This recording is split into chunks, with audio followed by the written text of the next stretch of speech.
An anonymous source reached out to Fox 16 asking questions about the case of a little boy who died just months after an investigator met with the family due to reports that children might not be safe in the home. Tonight, part 1, as Fox 16 investigates one child's interaction with Child Protective Services and if the agency and law enforcement failed to take action that could have saved his life.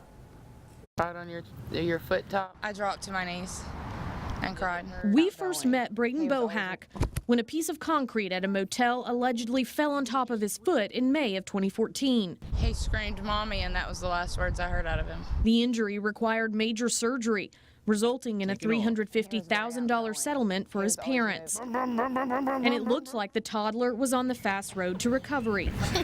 But it wasn't the first time Braden Bohack needed medical attention, nor would it be the last. According to police documents, Tabitha Bohack called 911 on December 16, 2014 to report her son was unresponsive. 911, what's the address of your emergency? Braden was transported to Arkansas Children's Hospital, where he was pronounced dead. The red flag, I'd say, came up, immediately, and that's why they jumped on it. The investigators jumped on it as quickly as they did. It would eventually be determined Braden died from an overdose of prescription sleeping pills and over-the-counter cough medicine. A police affidavit notes Braden was treated for 2 drug overdoses at Saline Memorial Hospital prior to his death. And pretty good sized case because there was a lot they had to look into. Fox 16 obtained records relating to Braden's case through an anonymous source, which outlines hospital staff responses to at least one of those overdose events 5 months before his death. Braden had reportedly drunk a large amount of E-nicotine liquid in July of 2014.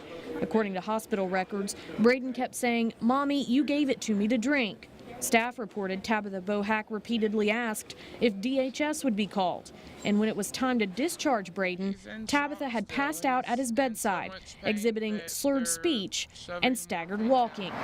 This event coming roughly a year after Braden had been brought to the hospital in May 2013 because of an apparent Tylenol PM overdose. It was reported to Benton police, but police didn't report it to DHS as suspected maltreatment or negligence. Are mandated reporters required to report that? When one of those mandated reporters comes across a situation that they believe is an accident, they may decide not to call that in. A DHS caseworker was contacted following the E-nicotine incident, but it's unclear what, if any, intervention took place.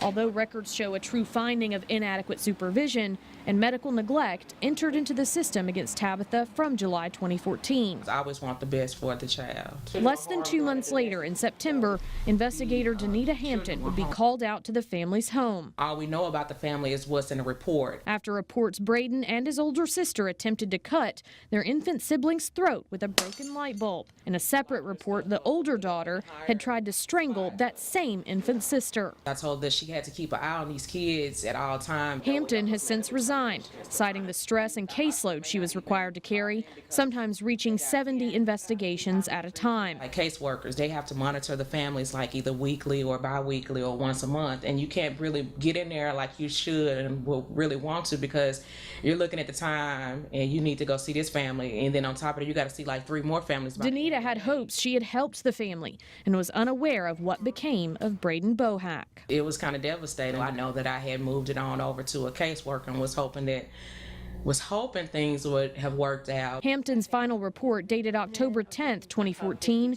outlines her speaking with the children, observing their interactions with their parents, and making a note that Tabitha told her she's here with the kids all day and they're driving her crazy. Like she had so much going on, it was just with the kids. And Hampton concluded there were safety concerns she had with the home. She said a protective services case would be opened as soon as possible and found allegations of medical neglect true for both Tabitha and Josh Bohack. Yes, I opened a case like the same week I met with them and got with the caseworker and let her know what all that I felt that was needed for the family at the time, unless she could continue to work with them. The children were never removed from the home, according to the records we have, although the oldest daughter was scheduled to go live with relatives out of state. 10 days later, a police report outlines Tabitha overdosed on Tylenol PM, the same medication Braden overdosed on the year before.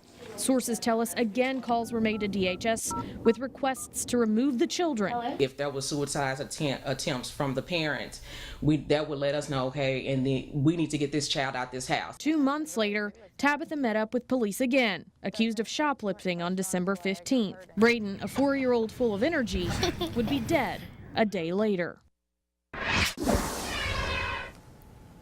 I'm not going to say that there's not instances where we've not had the outcome that we wanted. Just minutes ago, in a Fox 16 Investigates report, we showed you records obtained exclusively by Fox 16 that showed the spiraling in 4-year-old Braden Bohack's life. Sadly, it cost him his life, and his mother is now facing a felony charge. Braden was unquestionably on the Department of Human Services radar. And in part 2 of this special report, Fox 16 investigator Marci Manley digs deeper to find out how Braden could have fallen through the cracks.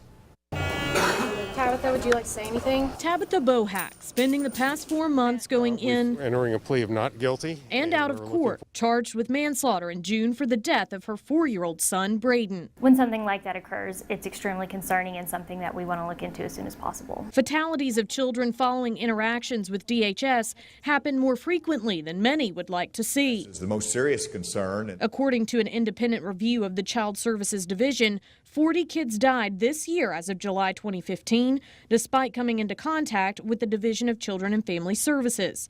That's nearly double the 23 child fatalities in 2011, a statistic the governor finds concerning. That's something I don't have an answer to. It's a challenge that was raised that we've got to work at from an interagency standpoint to address. According to DHS, it would normally be able to discuss cases involving a child's death and prior DHS involvement, unless prosecutors request otherwise. So in some instances, they asked us to hold off from releasing any details, and that is the situation in this case. But DHS does note, generally the goal of investigators and caseworkers is to keep families intact. That's less trauma for the child, less trauma for the family, better chance at bringing everybody back together in a good way. Are there situations where the system doesn't work?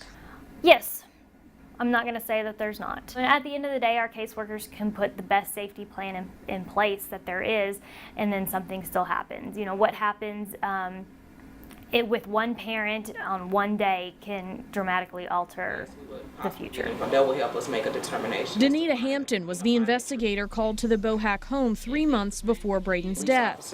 She cited safety concerns inside the home in her report and said she worked to do her due diligence on investigating the family while juggling dozens of cases. Most times when we get into the home, all we know about the family is what's in the report. But she admitted there isn't always time to run queries on police reports, and searches of the DHS CRIS system don't always reveal every interaction. If we were given that information, or if we would know that information as we walking into this home, that would make a huge difference. It might have revealed the dozen-plus police reports, ranging from overdoses and domestic violence to battery and disturbance calls. Is that the kind of thing that should be reported to DCFS? It should. Which may have led her to make a different choice. You can't, monitor the home 24/7. Anything could come up to where something like that can happen. So you can't, like I said, you can't save them all. You can only do the best that you can. Ultimately, Braden was left at the home and died there. Despite Hampton's request, the family be assigned a DHS caseworker, leaving many to wonder if he was just one more child failed by the system. Tabitha Bohack's trial date on the manslaughter charge is scheduled for February of next year. The family's daughters remain in their grandparents' care while in DHS custody. Our sources tell us the next hearing for that DHS case is slated for next week.